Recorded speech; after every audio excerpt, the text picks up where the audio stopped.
بسم اللہ الرحمن الرحیم۔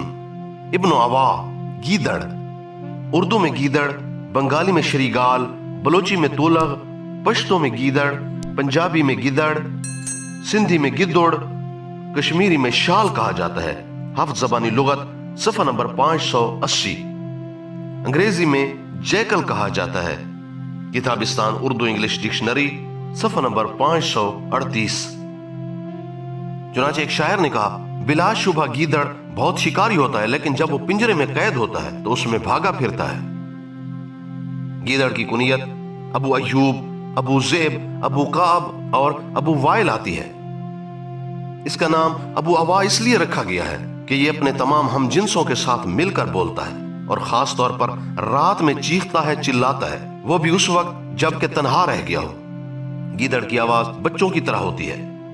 گیدڑ کے پنجے لمبے اور اس کے ناخن بڑے بڑے ہوتے ہیں۔ گیدڑ دوسروں پر حملہ آور ہوتا ہے، پرندوں وغیرہ کا شکار کر کے کھاتا ہے۔ گیدڑ سے مرغیاں بنسبت لومڑی کے زیادہ خوف زدہ رہتی ہیں۔ چنانچہ اگر گیدڑ کسی ایسے درخت سے گزر جائے جس پر مرغیاں بیٹھی ہوں تو فوراً مرغیاں خوف زدہ ہو کر گر جاتی ہیں، اگرچہ مرغیوں کی تعداد کثیر ہی کیوں نہ ہو۔ شرعی حکم: صحیح قول کے مطابق گیدڑ کا گوشت حرام ہے، اس لیے کہ یہ کونچلی کے دانتوں سے حملہ کرتا ہے۔ شیخ ابو حامد کہتے ہیں کہ گیدڑ کا گوشت حلال ہے۔ امام احمد ابن حنبل رحمۃ اللہ علیہ سے اس کے متعلق پوچھا گیا تو آپ نے فرمایا کہ جو بھی جانور کونچلی کے دانتوں سے نوچتے ہیں وہ درندوں میں داخل ہیں، ان کا گوشت حرام ہے۔ اور امام ابو حنیفہ رحمۃ اللہ علیہ اور امام یوسف اور امام محمد رحمۃ اللہ علیہ کے نزدیک بھی گیدڑ کا گوشت حرام ہے۔ الخواص: اگر گیدڑ کی زبان کسی گھر میں ڈال دی جائے تو اس میں لڑائی ہونے لگتی ہے۔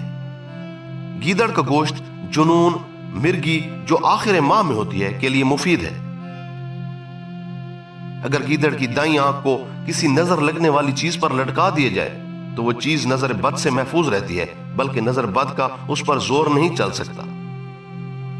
اگر کوئی شخص گیدڑ کے دل کو گلے میں باندھ کر لٹکا لے تو وہ تمام درندوں سے محفوظ رہے گا۔ واللہ اعلم۔